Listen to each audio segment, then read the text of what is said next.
હે guys welcome back to my new blog.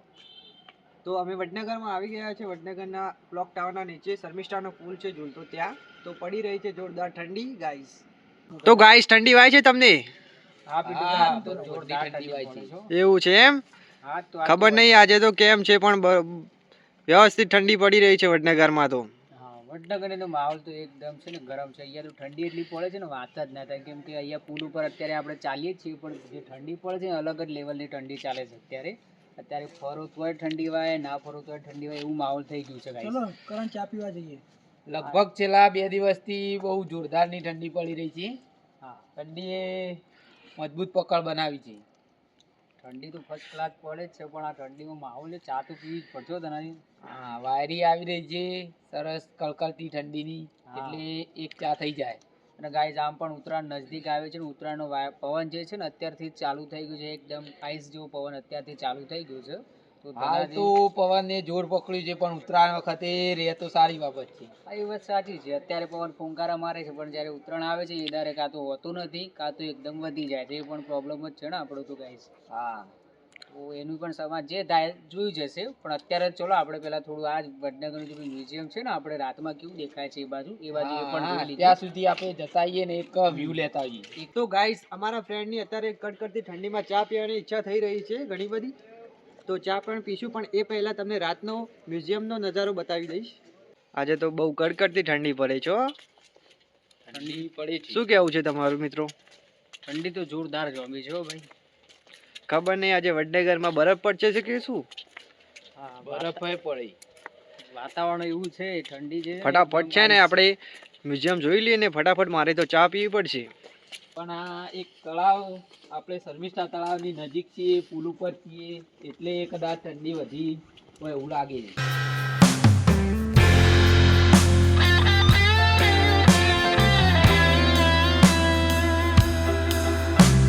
તો guys અમે પહોંચી ગયા છીએ.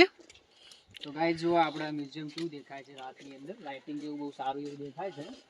આમ તો કે સવારે થોડું દેખાતું હશે, પણ રાતમાં નજારો થોડું અલગ જ છે ગાઈસ. તમે જોઈ શકો છો કેવું લાગે છે. અહીંયા આપણે આ પાછા નીચે જો આપણે જે મ્યુઝિયમ છે ને એની પાછળના બેક સાઈડ છે આપણે, પણ અહીંયા નીચેથી જે દેખાય છે ને અલગ જ દેખાય છે. તમે ઉપર જે પેલા ગ્લાસ વાળા દેખાય છે ને એ બહુ બ્યુટીફુલ જ છે, એની તો વાત જ થાય ને. ઉપરથી બહુ ફાસ્ટ એવો નજારો છે. પણ હવે છે ને આપણે અહીંયા નીચેથી થોડું જોઈએ, જે ખોદકામ કરેલું છે એ પણ જોઈ લઈએ. એની અંદર જે અત્યારે જે સીડીઓ નવી કરી છે, એડ કરી છે, એ બધું પણ જોઈ લઈએ.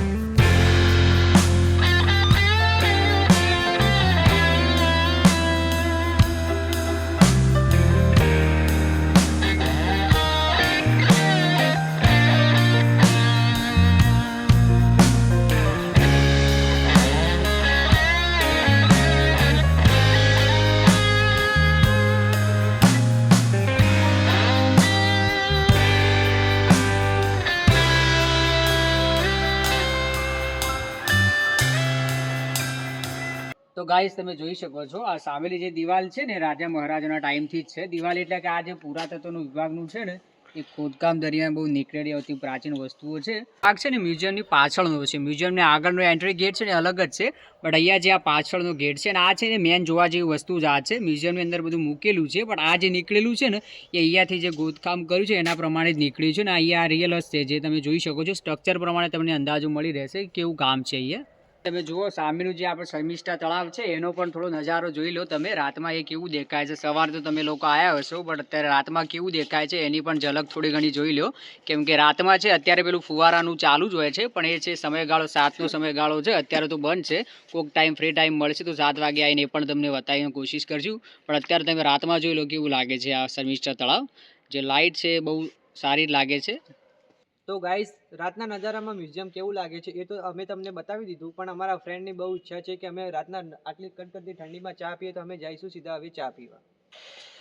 ચા પીવા ક્યાં જવું છે તું કે? ત્યાં જઈએ આપણે ક્યાં જશું ચા પીવા? ચા પીવા અત્યારે તો પિન્ટુભાઈ ગયા છે.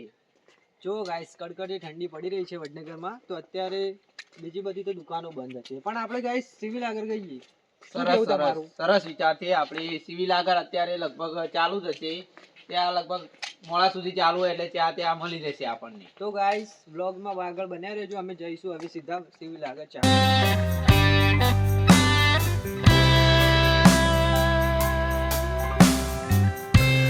તો ગાઈઝ અમે આવી ગયા છે ચા પીવા માટે.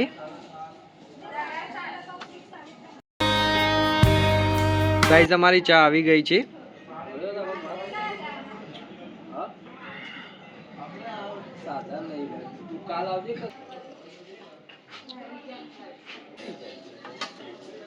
તો ગાઈઝ અમે ચા પી લીધી છે.